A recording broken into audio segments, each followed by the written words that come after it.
भैया अपना भोजपुरी दिन प्रतिदिन गंदा होता जा रहा है। सही हो ब्रदर, सही बोल रहे हो आप। तो मैं भी लाइव आऊं, लोगों से बात करूं। आप लोग चाहते हैं कि शिल्पी बात करे,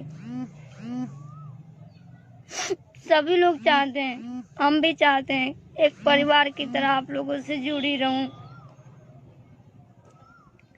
मुझे नहीं ये सब बवाल पसंद है, नहीं झगड़ा रगड़ा गाली गलौज पसंद है। हम सुने नहीं अपने यहाँ। इसलिए बोलना चाहता था कि बहुत हो गया, अब भोजपुरी को आप लोग मत बर्बाद करो, मत करो प्लीज। अपनी बातें रखो शालीनता के साथ, जिसमें सबको अच्छा लगे और अगला समझ भी जाए कि हाँ ये गलत हुआ है। और सभी लोग आप लोग झूठ का साथ दे रहे हैं, आप ही लोग में से हैं। क्या आप लोग नहीं जानते हैं? शिल्पी को नहीं देखें? शिल्पी स्टूडियो में जाती है तो इसका बिहेवियर नहीं देखें आप लोग?